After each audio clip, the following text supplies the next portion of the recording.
Salut tout le monde, bienvenue dans cette vidéo. Alors on se retrouve aujourd'hui pour une mise en garde. C'est une vidéo un petit peu particulière qui fait suite à celle que je vous ai proposée vendredi dernier, dans laquelle je vous expliquais qu'on avait eu notre première gelée et que donc je retirais du potager les pieds de courgettes, de pâtissons et de tomates qui n'avaient plus leur place au potager puisque ils ont pris un sale coup avec la première gelée.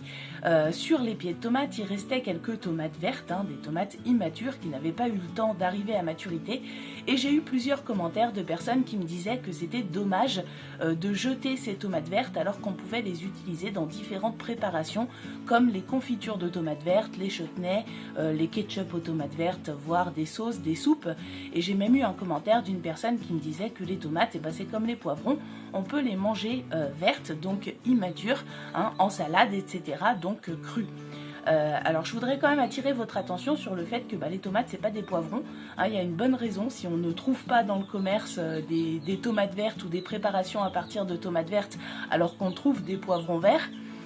Et cette bonne raison, c'est que les tomates vertes contiennent quand même un alcaloïde toxique qui s'appelle la solanine et qu'on retrouve chez différentes plantes de la famille des Solanacées.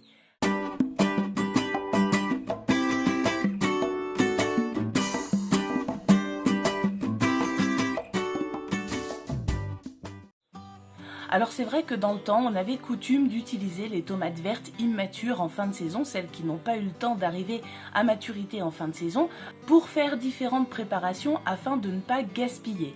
On parle aussi d'une époque, donc nos grands-parents, nos arrière-grands-parents, qui avaient connu des guerres et donc des privations, des famines, et qui avaient le gaspillage en horreur. Moi je me rappelle encore de mon grand-père qui disait toujours « Ah là là, si on avait eu ça pendant la guerre !»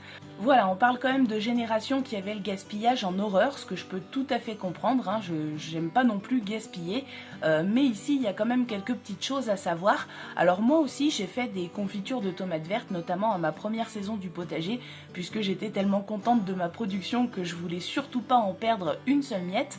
Mais je rappelle quand même que ces tomates vertes que j'ai jetées cette année, je ne les ai pas jetées à la poubelle, je les ai mises au compost. C'est déjà pas tout à fait la même chose, puisque comme vous le savez, le compost nous permet de valoriser tous les déchets du jardin et de la cuisine et de les restituer à la terre pour qu'ils viennent nourrir la vie du sol qui travaille pour nous. Donc déjà, c'est quand même une façon de les valoriser. Je les ai pas gaspillées, je les ai pas jetées à la poubelle, je les ai mises au compost où elles viendront ensuite nourrir mon sol. Ça, c'est la première chose. Alors je voudrais quand même apporter une petite précision utile dans cette vidéo. Quand je vais parler de tomates vertes, qu'on se comprenne bien, je parle de tomates immatures, de tomates qui ne sont pas arrivées à maturité, donc de tomates qui sont vertes parce qu'elles ne sont pas mûres. Je ne parle pas des variétés qui restent vertes à maturité, comme par exemple la Green Zebra ou la Mouilla verte. Là, c'est autre chose. Ici, on parle vraiment de tomates immatures. Et donc, ce dont je voulais vous parler aujourd'hui, c'est la solanine. La solanine, c'est un alcaloïde toxique qu'on retrouve chez de nombreuses plantes de la famille des Solanacées. Alors cette substance, on la retrouve notamment chez la pomme de terre où elle est essentiellement localisée au niveau des fleurs, des germes et de la peau des tubercules, mais elle existe aussi chez les tomates, les aubergines et les physalis en petite quantité. Et donc ce qu'il faut savoir, c'est que les tomates immatures, celles qui ne sont pas encore arrivées à maturité, donc les tomates qui ne sont pas mûres, contiennent beaucoup plus de solanine que les tomates mûres. Alors d'après les informations que j'ai pu trouver, les tomates vertes contiendraient environ 30 mg de solanine pour 100 g de tomates.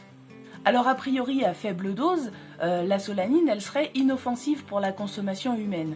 Si vous mangez une petite tartine de confiture de tomates vertes de temps en temps, ça ne vous rendra pas malade et vous ne risquez pas l'intoxication. Les premiers symptômes d'intoxication peuvent a priori se manifester à partir de 25 mg de solanine ingérée. Et là, vous pouvez voir apparaître les premiers symptômes d'intoxication, nausées, vomissements, maux de tête, problèmes de digestion, etc. 400 mg de solanine ingérée semble être considérée comme une dose potentiellement létale. Alors contrairement à ce que beaucoup de gens pensent, la solanine n'est pas complètement détruite par la cuisson. Selon les modes de cuisson, ça peut en détruire une partie, voire pas du tout, mais en tout cas ça ne détruit jamais tout. Alors à l'époque où j'avais fait ma confiture de tomates vertes, j'avais lu sur plusieurs sites internet que la cuisson détruisait la solanine dans les tomates vertes et en fait il faut savoir que ça c'est pas vrai du tout. Si vous faites une petite recherche sur Wikipédia au mot solanine, vous verrez que selon les modes de cuisson, la solanine peut être partiellement détruite mais jamais complètement et que pour détruire la solanine il faudrait faire chauffer les aliments à une température tellement élevée que je ne suis pas sûre qu'on puisse l'atteindre à l'échelle domestique. Tout ça pour dire que la consommation de préparations réalisées à partir de tomates vertes, donc confiture, chutney, ketchup, sauce, soupe, etc., elle est à proscrire chez les enfants et chez l'adulte, elle doit être limitée à des petites quantités. Autrement dit, si vous mangez, comme je vous le disais tout à l'heure, votre petite tartine de confiture de tomates vertes de temps en temps, ça ne vous rendra pas malade. Mais par contre, si vous mangez des tomates vertes en salade en entrée, suivies de pâtes au ketchup de tomates vertes en plat principal et plusieurs tartines de confiture de tomates vertes en dessert, et ben là ça risque de commencer à vous poser quelques petits soucis. Donc attention quand même à ça, je pense que c'est important de le préciser et que c'est important de le savoir.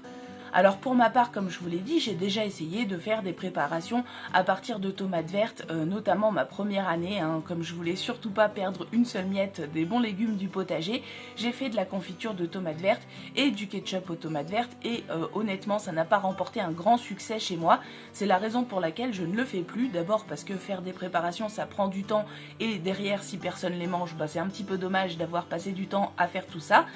D'autre part parce que là pour le coup si j'utilise ces tomates vertes pour faire des préparations que personne ne mange, et ben c'est clairement du gaspillage. Tandis que si j'utilise ces tomates vertes pour les mettre au compost ou en compostage de surface, et ben là je considère que c'est pas du gaspillage puisque cette matière elle est valorisée, elle va nourrir la vie du sol qui me permettra l'année prochaine d'avoir de beaux légumes dans mon potager.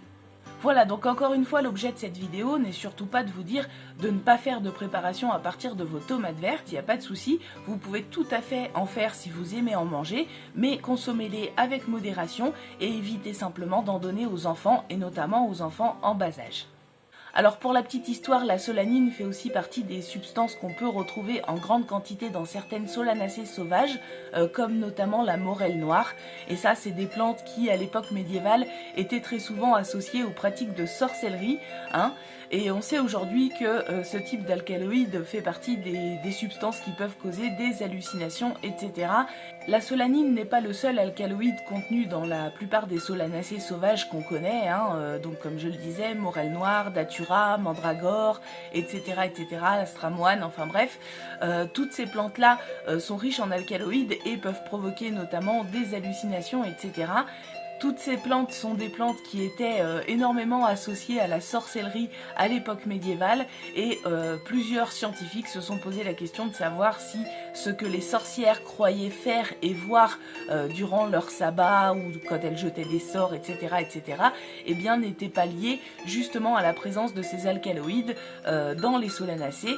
Et même chose pour les gens qui croyaient avoir été victimes d'un mauvais sort, etc., eh ben c'est pareil, on soupçonne très fortement que la présence de ces alcaloïdes dans ces plantes qui étaient énormément utilisées par les sorcières entre guillemets à l'époque médiévale soit la cause de ce que les personnes pensaient avoir subi ou vécu.